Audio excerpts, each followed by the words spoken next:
All right, for the second whiteboard video this week, this one will be much shorter than the first part. So let's just pick up where I left off in the first video where I was talking about how there's error in everything because, again, we're simplifying reality, and sometimes there are also just differences between our observational units that we'll just never be able to explain. And that all gets thrown into some kind of error. So let me get the two big ideas from the first chapter, or chapter 0 in the textbook, I should say.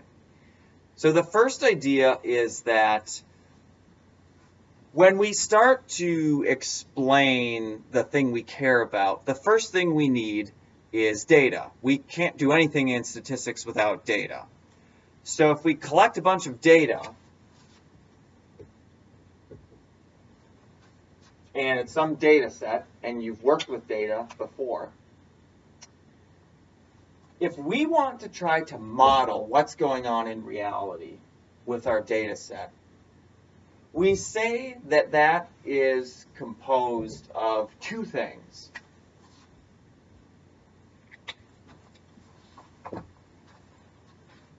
We say that our data is made up of that which is explained by our model,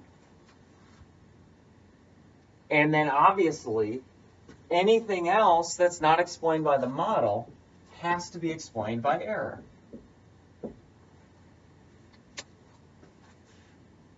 Every single model and data set and situation we work with will follow this every single time. This will never change. And remember, to connect back to the first video, when we collect data, we are, for the purposes of this class, this is where we are collecting reality. The data are what we observe. What we observe, we are calling reality. So in order to explain this reality, we're going to start with a piece from our model. And then once the model has done all it can do to explain reality, anything else that we can't explain then goes to error. So, and this really is it. This is all of the modeling that we'll do in this class and working with data. It's just doing this over and over and over again. The things that we will explore are how to model and how to interpret our model.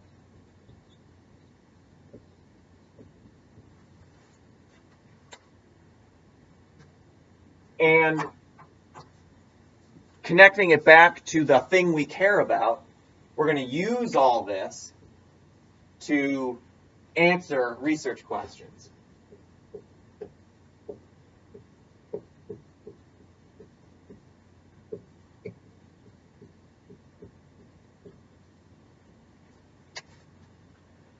Because this is our original goal, is to address the things we care about.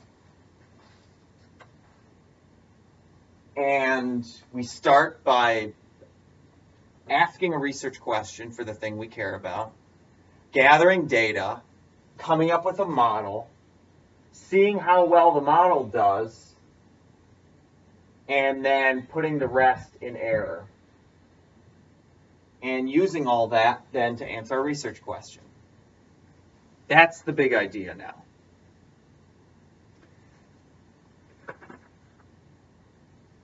Great. Okay. So how do we go about this process? This is where chapter 0 comes in.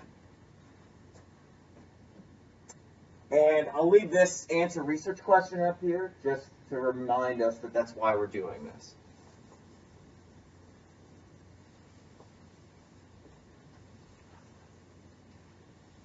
I've tried a lot of different whiteboards, and I gotta say, this one is the best so far. It's not ideal, but it's definitely the best.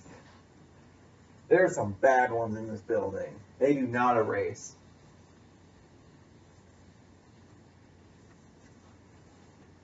So this one is fine for now. Okay.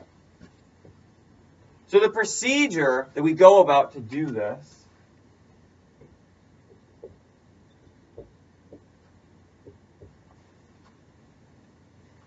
choose, fit,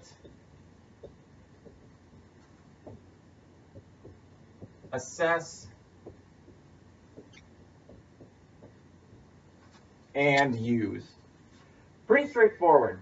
So very quickly, what do each of these things mean? And the book talks about them in a certain way, and that's great. I think it does a pretty good job of explaining how these things work. I think I can simplify it in a much faster way. Choosing is basically saying, what variables do I need?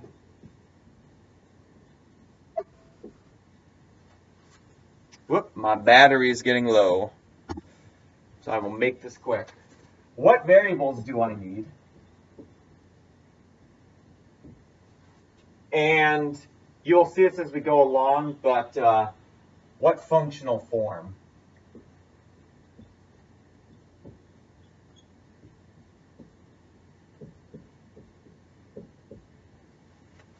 And we'll do this with all kinds of ways. We can talk so much about choosing models, but we will be very gentle with how we do this. And this issue of functional form, we'll get to that in later weeks, and we'll do that with some graphs. But we'll be doing some graphing to help us think about choosing models. And that's closer to what this week's R helps and tips is about. So step one is just choosing the model in the first place, starting with our theoretical model that we would like to work with. The second is fit, and this is where this is really easy in this class. This is what R does. This is where the math comes into play, and R just takes care of things. So while I will show just a little bit of what's going on behind the scenes, this class isn't about that. You can take more advanced stats classes to see the matrix algebra or the calculus or whatever else, but this is where R, we hit the command in R and it does it in our it fits our model. So once we fit our model, then we can assess, and that's just saying, is our model good? And I know that that's a dangerous sort of statement to make. It's very general. It can be very loaded. Is our model good? Well, what is good? Well, we'll get into all of that. Our model has to meet certain statistical assumptions. Just like when you run a t-test, we have assumptions about normality of the data or a sample size. There are very specific things that have to be met to do the modeling that we're going to be doing. And also, we can just start to ask, is our model doing a good job? Is it explaining what we want to explain?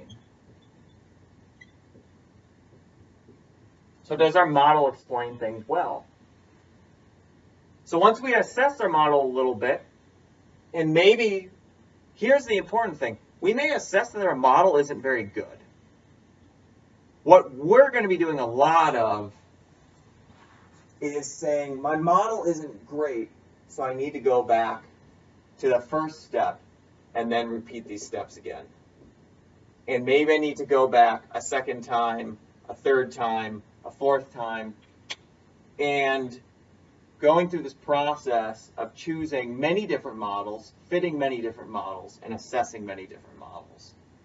Because we may not do a good job the first time. We may make a model and it isn't statistically valid. It isn't okay. And so then we have to go back to the beginning and choose and fit and then reassess. So once we find a model that's great, that we like, that meets assumptions and seems to explain what we want to explain, then we can use it. And we use it in, I would put this under two different categories here. And let me just separate this here. We use it to answer our research question. Again, this thing over here, which we never forgot about answering research questions. So we use our model to answer research questions, and we can also use it to predict things.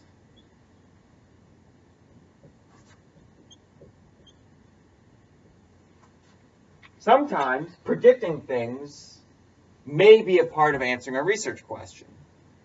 Sometimes it may not be. It's a big philosophical issue that we will get into. Sometimes people use models for different purposes.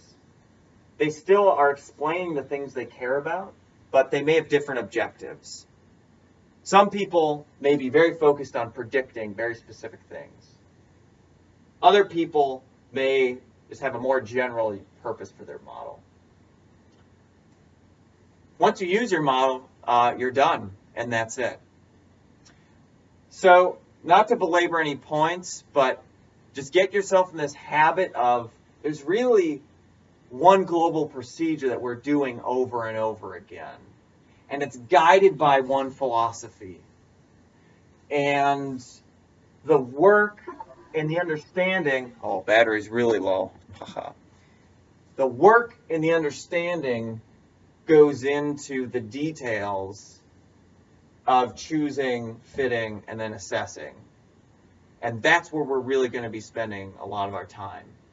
And the using is very straightforward. And I have all my different guides and things to help us explain how we use our models once they're good.